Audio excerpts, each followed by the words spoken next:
Yeah, I'm getting my shit zerked off right now. Let me tell you something, okay? Get my shit zerked off.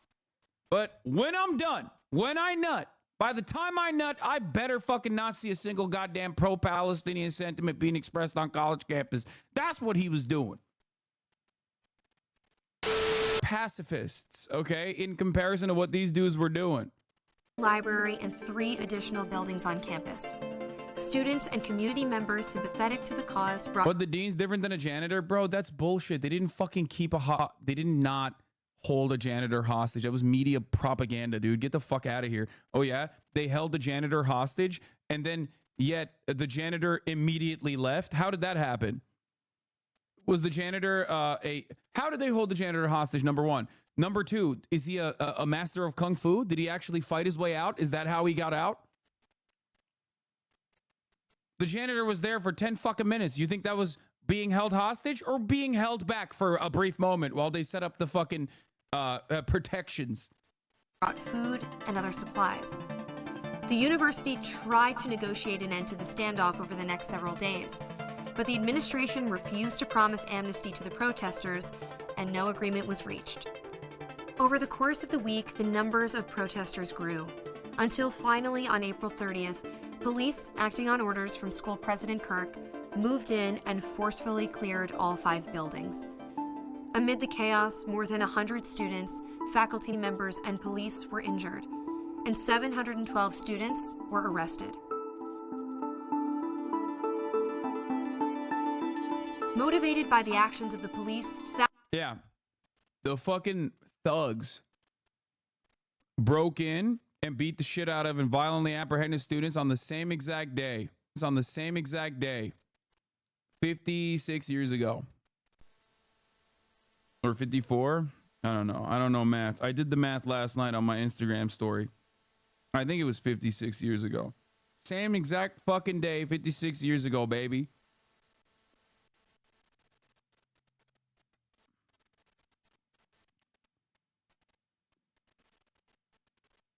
April 30th, 1968. Thousands of Columbia students went on strike, and the campus shut down for the rest of the semester. The university's June commencement ceremony was held off campus instead of at its traditional location on Low Plaza. More than 300 graduating students walked out in protest to hold their own counter-commencement ceremony. Eventually, Columbia University met the protesters' major demands. Gym construction was permanently suspended. What? Were the universities supporting the war financially then, like they are now? Yes, of course. Their involvement, the difference is that the involvement of American institutions of higher learning with genocidal state apparatuses has become increasingly more prominent over the years, is basically calcified. And it's not just that, it's like a multiple prong attack. What I mean by this is, like, you have, especially when it comes to Israel, you have a lot of donors who are just very openly like, if you don't fucking do this, if you don't immediately pack up these students, like, I'm just going to not give you millions of dollars any longer. Robert Kraft openly stated, if you don't pack up these fucking kids, okay, in between getting rub and tugs at massage parlors in Florida, Robert Kraft turned around and was like, hold on, I'm jerking my shit off right now by someone who was trafficked. But let me tell you something, okay? Once I'm done getting my shit jerked off, okay, I'm gonna fucking come at you real quick, Columbia, with some shit, okay? You better fucking destroy these students. Anyway, yeah, I'm getting my shit zerked off right now. Let me tell you something, okay? Get my shit zerked off. But when I'm done, when I nut, by the time I nut, I better fucking not see a single goddamn pro-Palestinian sentiment being expressed on college campus. That's what he was doing. Okay?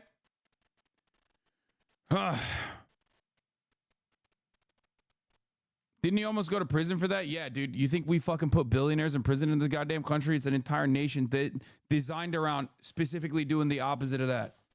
Anyway.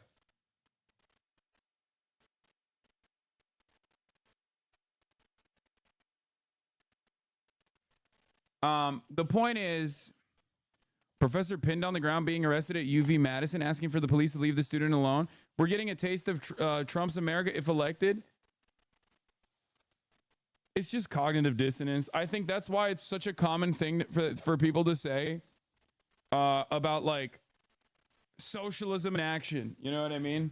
Like they'll just show you like obvious instances of capitalism fucking destroying people's lives and then point to it and be like, this is what it would be like if socialism took hold over America. And it's like, bro, you're living in the situation. We are so far fucking removed from socialism, big dog. Okay, Farley, calm down. Farley!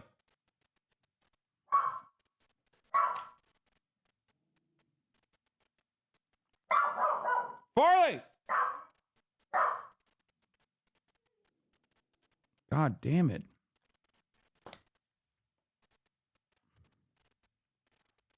No, my dad just walked in and Farley's going nutty mode. Are you still voting for Biden? Bitch, when did I say I am? When did I say that?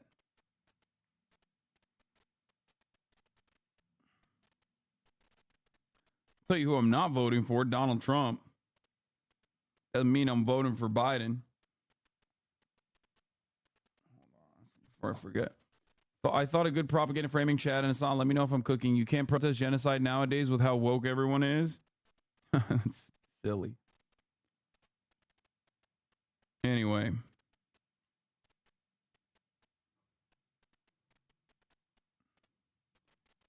I thought Farley and your dad vibed yesterday. They did.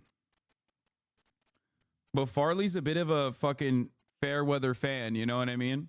He forgets quickly. He has a short he has a short memory. Little man.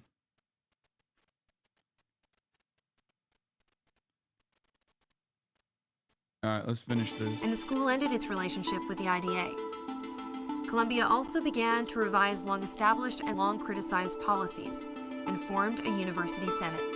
And after resisting numerous requests for his resignation, University President Kirk announced his retirement before the beginning of the next school year. In 1968, the Columbia protests were just one example of our nation grappling with injustices at home and abroad. And others caught on.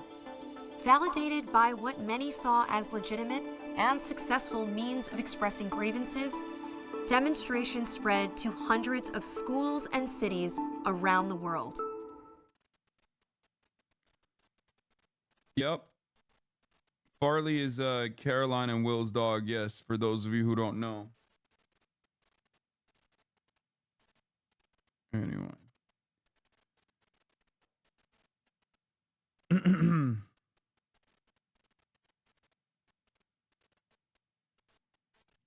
Farley's the little angel. He absolutely is not.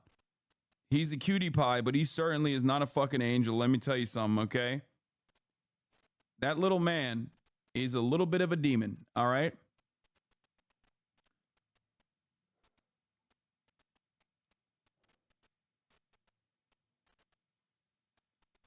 He's a little dog. He's a little guy. He tried to fucking sleep in my bed last night, and we don't allow in this household dogs to be sleeping on beds, unfortunately. I know, it's fascist. The irony of this on Columbia's website, yeah, I know. We covered all this yesterday, but yeah, Columbia's webpage discussing its regret for calling in the police to arrest students in 1968 is displaying a warning about limited access due to NYPD on campus arresting students. Incredible irony. We read this article, we read this perspective on 1968 last night. You're missing out on epic cuddles? No, I'm not. I do rarely allow. I do sometimes allow. Huh? Thank you. My dad said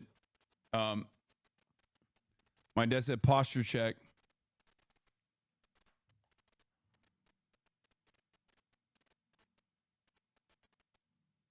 Dana Bash. Today, destruction, violence, and hate overtake college campuses across the country with Jewish students feeling unsafe in our schools. It is unacceptable, and harkening back to 1930s, our Inside Politics show open here. Another glaringly obvious instance of propaganda.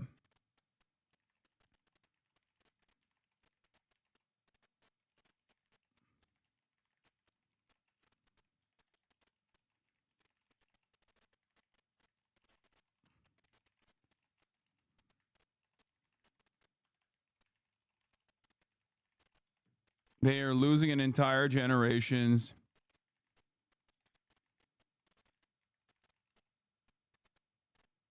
confidence in.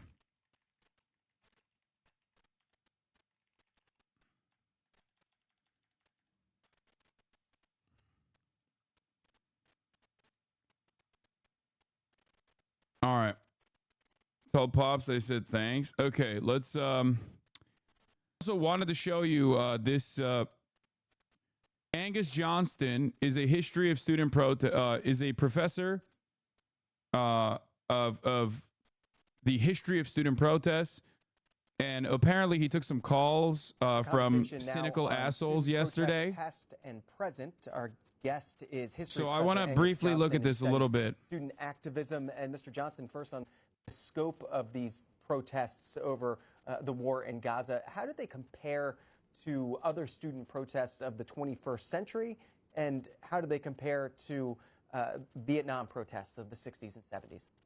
Well, we're nowhere near the level of scale of the Vietnam War protests yet. But the thing that's extraordinary to me about this wave of protest is not just the number of protests that we're seeing, not just the number of students who are participating in them, but the incredible pace of acceleration that we've seen.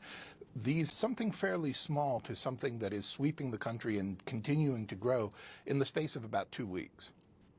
And why the timing of this? Obviously, the war in Gaza has been going on since early October.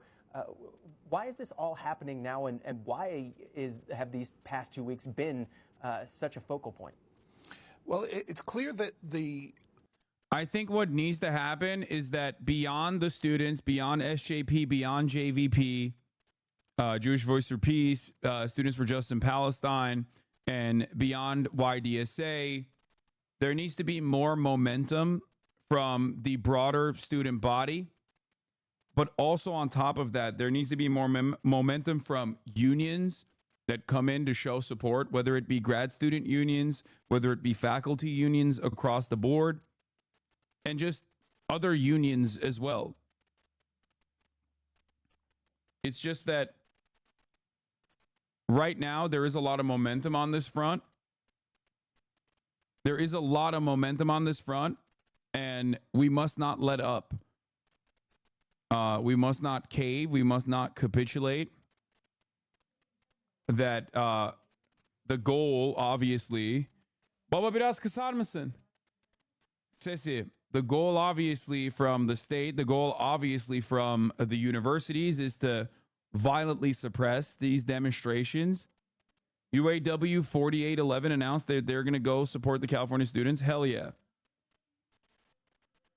I hate the media's insane pro-Israel coverage so much. It's even made my mom a little anti-Semitic. I've had to explain to her the difference between Judaism and Zionism multiple times now, and luckily she's starting to understand. I used your Christian Zionist takes, and that helped a lot, so thanks. Yes. You should always do that.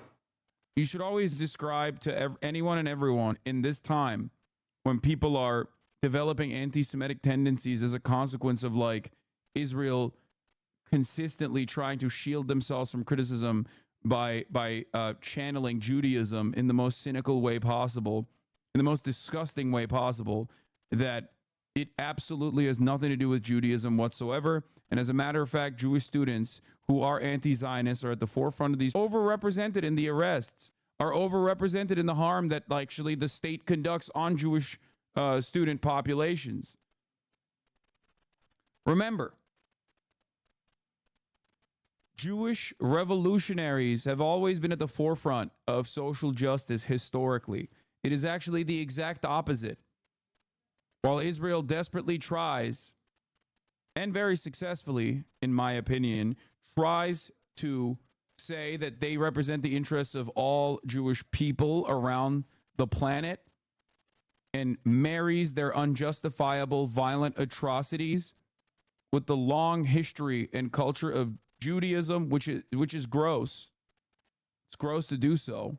It is anti-Semitic to do so. That's exactly what the fucking Nazis say.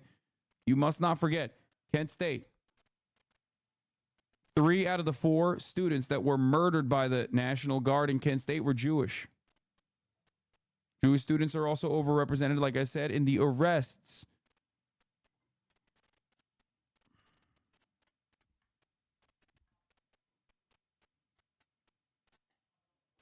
Since October 7, I've had a shit ton of on this broadcast, many of whom are American Jews. Some of them are anti-Zionist Israeli Jews. They are some of the loudest voices against Israel, minimizing their impact, making them seem like they're tokens, is one of the grossest, most anti-Semitic things you can do. Jews across the board, let's not forget, Jews across the board, 15 million of them on this fucking planet, okay, are not even a fraction of the Christian Zionist movement in this country. Okay? Christian Zionists in this country, those who believe in a theological reason for Israel to be a Jewish ethno-state because they believe in Armageddon. They believe in the rapture occurring. Jesus Christ coming back to earth, like anime shit. They are far larger than the number of Jews on the planet, okay? Anti-Zionist and Zionist Jews alike. This is why I always say, this is why I always say when people go, Zionist Jews own the U.S. government, yes or no? No, of course not, dumb fuck. Of course not. Do you not listen to the words that are coming out of my mouth? There are a shit ton more Christian Zionists in this country than there are Jewish Zionists. Okay?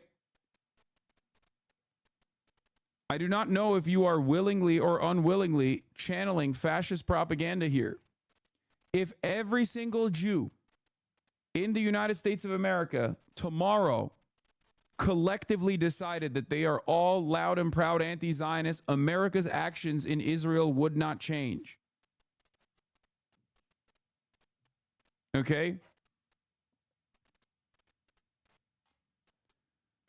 Evangelicals have a broad, outsized, evangelicals in this country have phenomenal outsized political power. Okay? White evangelical Protestants specifically.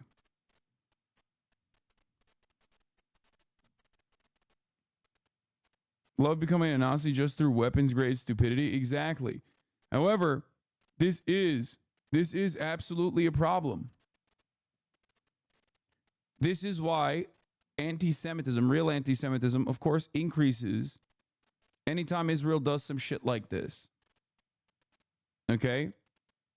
And because people lack critical thinking skills, they just see like Israel doing this and then repping the Star of David, repping Judaism while doing this, and claiming that they're doing this for Judaism, claiming that they're doing this for Jewish people across the board, and then the media literally also repeats that fucking propaganda, and then the media also cynically weaponizes real and much more fake instances of anti-Semitism, such as the ADL claiming that anytime they hear someone say from the river to the sea, Palestine should be free is anti-Semitic incident, which leads to anti-Semitic incidents rising by 7,000% or whatever the fuck.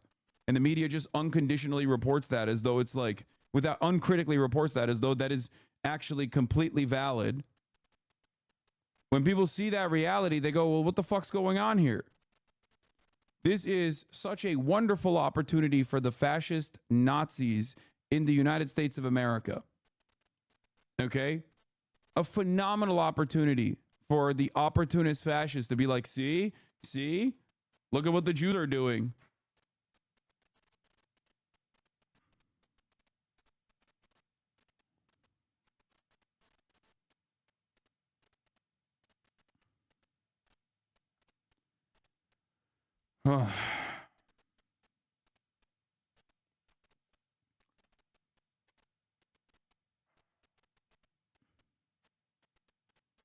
Columbia University's decision 2 weeks ago on Thursday to send in the police and shut down their encampment really sparked a response among students around the country. And so we began to see a lot of reactions to that. And then as it got more media attention, as people started hearing about them, they continued to snowball. And we've seen that a lot of times in the past, including in the 60s and even earlier. But there seems to be a particular level of intensity of the student response around the country this time. And I have some theories about that, but I don't think we fully understand it just yet. What are your theories? Well, clearly, this is an issue that a lot of students feel very strongly about. We are in an era where images from war and violence across the world are things that we not only see in our living rooms on television, but we see on our screens on social media and so on. I also, though, think that we need to start thinking about the fact that this is the post-COVID generation of American students. Just about every undergrad on American campuses right now are students who started college after the COVID lockdowns. And so this is really the first post-pandemic or post-lockdown wave of American student protest. And I think that suggests really interesting things about what's going on. How much did you watch what happened last night? New York Police Department clearing the students out of Hamilton Hall in Columbia. At the same time, overnight, seeing the violence between protesters and counter-protesters at UCLA. After several hours, LA Police Department moves in to separate the two of them. Yeah, I was watching in New York and listening to the Columbia student radio station. I found an old FM radio that I had tucked away somewhere. The images that, and certainly the Columbia images and the City College arrests and violence were really troubling. But the thing that really struck me was what was going on at UCLA, where the encampment at UCLA was essentially raided by counter-protesters who were engaging in what seemed like really aggressive acts of violence. It took hours for the police to be called in, and then once the police were called in, according to the LA Times this morning, they stood and watched as counter-protesters were firing off some sort of tear gas kind of a thing or pepper spray firing off. They were using bear mace, the counter-protesters, the Zionist agitators, okay, all the fucking Beverly Hills Persians went to UCLA campus. All the Bel Air and Beverly Hills Persians got up in arms, okay? Don't even go to the school at all. Got up in arms, went over there to beat the shit out of the UCLA campus students. Yeah, they used bear mace, skunk spray, and fireworks as they screamed, "It's time for a second night."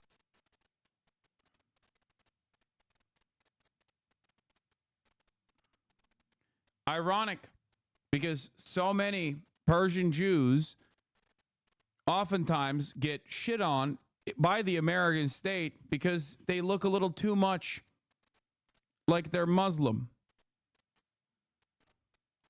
And yet here they are doing fucking West Bank style pogroms. Fireworks and engaging in physical altercations with the demonstrators as well.